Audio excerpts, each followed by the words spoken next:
Hi, I'm Christy Clark and it's issue 7 of Let's Make Cards. It's very exciting. It's on sale Friday the 20th of July and I hope you've got your copy with the new exciting kit in it. Top designer Corinne Brad is here to dish the dirt on the latest kit and give us a bit of inside information to features and projects. Hi Corinne. Hello Christy. Hello. Right. So what we got coming up in this month's kit? Well, this month's kit is really stylish and versatile. It's beautiful summer colours. You have a look at the backing papers that we've got this time and there's some really funky flower prints there. You've got 10 brightly coloured cards and envelopes. There's a sheet of 14 classic rub-ons. There's also about 12 sheets of other smaller backing papers as well to add embellishments to cards. And then we've got the normal selection of fantastic, I think there's about 50 God, plenty, motifs. isn't there? Yeah, I mean, you know, if you're collecting the magazines, you can keep the stash and you'll probably find that a lot of magazines will coordinate with other ones. You'll never be stuck for something to put on your card for new baby, new home, birthdays, thank yous. Well, there's a lot of occasions. So Yeah, definitely, yeah. Fantastic. These papers are gorgeous, real summer colours. I love that orange. Really bright. So what have the designers come up with? Well, the designers, Sarah Beeman's used decorative edge scissors and punches on her cards just here. Yeah. Now, Ellen Mitchell's been quite resourceful. She's had a look around the home and she's got things like buttons and bottle tops and there's some shells. Yeah, I noticed these. Yeah. I would never think to use a bottle top on a card. No, well, you can buy them commercially, but I mean, she's used them in their raw state, as it were. But you can always decorate themselves to coordinate with whatever cards you're doing. Perhaps we need to have a barbecue to get some bottle when the weather's tops. better, yeah. So what about these cards? Well, Helen Dixon has made those cards and she's used a cricket machine and that's complemented the kit very well. The designs and shapes that you get with the cricket machine. They're lovely, aren't they? Yeah, but there's also some handy tips if you don't have a cricket machine. There's handy tips on how to make your own shapes and motifs. So everybody can have a go at them and recreate this sort of card. Lovely. So what else has issue 7 got on offer? Well, we're looking at a day in the life of Joanna Sheen, the crafting I do personality. like Joanna. Yeah, you get on well with her. Lovely. There's also a guide on how to improve your cards. There's techniques to master and the hottest products that you can buy.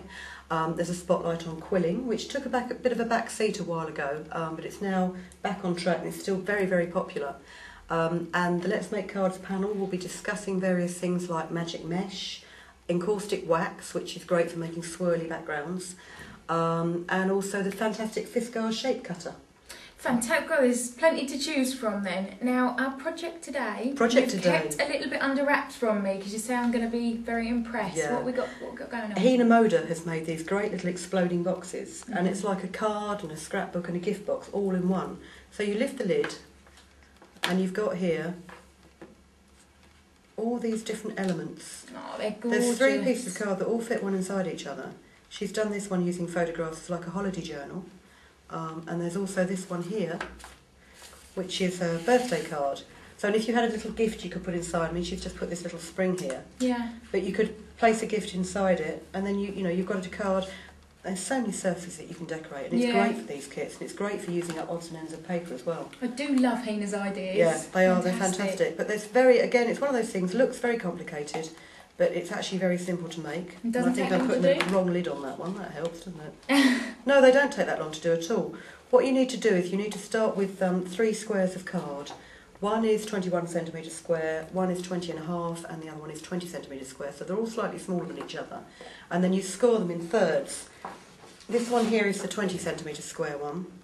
I've actually measured it up so that the 9 squares in it are all the same. Yeah. And the best way to score it is if you use the back end of a scalpel. I didn't know you could do that. Well, you can use an embossing tool like you do with a brass stencil embossing tool. Oh, right. Or you could do it on a scoreboard. But I've actually found it's just much quicker to run the back end of the scalpel along a metal ruler to create your creases. I've never thought about doing that. In the days before scoreboards were invented, this is how you used to score your cards. Let's show them my age as well, doesn't it? So if you do that, you score your lines, and then if you just cut out these corner pieces so that you'll form a cross shape. And what I will just show you, what Hina's done with her cards is she's rounded the edges of each page of it, as it were, and it gives a really nice professional image. Now you can use a corner punch for that, like a circular corner punch on it. But if you're as tight-fisted as I am and you haven't bought a corner punch... Or me. Well, this is a great one for you then, Christy, because all you need is 10p. Really? Just place it on the corner, draw your little line around it, use quite a sharp pencil, and then if you just get a very small pair of scissors, it's really easy just to cut the corner off. Like this, to get a rounded edge. With the rounded edges. Yeah, definitely. Now I've made these other two pieces here. These are the larger ones. This is a 21cm square box, that's a 20 and a half. And as you can see, they just look much more professional with those corner pieces. They really do. Now before I go on to showing you more of this, I'm just going to show you how to make the lid. You need a 12.5cm square of card. You need to score it in 2.5cm from each side, and then you just cut out these triangles. Right. So when you fold your score lines along here, always score away from always fold away from the score. Right. Because then it won't wrinkle the card. And then all you need to do is just assemble it like this to make the lid. Now Hina suggested that you glue it and use paper clips to hold it in place, but I found double-sided tape is brilliant. Oh, really? And what I would also suggest is if you're going to cover the box with paper, cover it with paper before you assemble it and then trim it to size. But while the glue's still a bit damp, just bend your folds over so the paper doesn't, it's got time to stretch. Fantastic. So here's a box that I've decorated already. And here's a lid that I've decorated. Oh, and that lid's lovely. Well, all it is, I've not used the papers from the kit, but these are English Paper Company papers. And I've just decorated with dots of glitter and ribbon. And then if you decorate the inserts, like this, you'll need to decorate this side of the outer one to make the box effect. And then what I'd recommend you do is, if you're doing each piece, decorate each embellishment first before before you stack them together. Yeah. What Hina's done actually with this one, with this little piece on the spring, is dead easy. You just need a piece of bangle wire. It's like memory wire, so you can bend it and it's quite strong, isn't it? Yeah. So I've just bent it in a spiral, poked it through the end of a piece of card and held it in place with tape. And then you just put some double-sided tape over the top of the spring.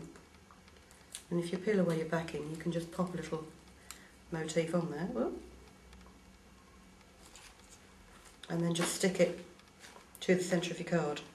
Oh, it's a really nice idea. Yeah, I think and it'd be it's great for great. little gifts. And the other thing is it's really good, especially for these kits, it's really good to use up all your bits and pieces. Yeah. And size is no object. I mean, I've made this you've done tiny a small one.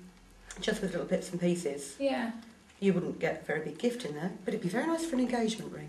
Oh, although my But you house really not much of a Well, I'll make one for him. hands-on. But you can really have a lot of fun with it, and so these are fantastic. Oh, well, I'm really pleased that you showed us this today. Really enjoyable. And I bet you're just buzzing to get starting. I look forward to seeing you next time. There are 3 easy ways to subscribe to Let's Make Cards. You can sign up for £16.50 for 3 issues via direct debit, or alternatively you can pay just £38 for 6 issues or £70 for 12 issues in the UK. It's £100 in Europe and £105 for the rest of the world. As well as saving up to 30% off the cover price, you can be sure of receiving your issue of Let's Make Cards regularly, containing a fabulous card making kit and masses of ideas for using it. Just visit www.letsmakecards.com to subscribe online, or call 01778 392 083.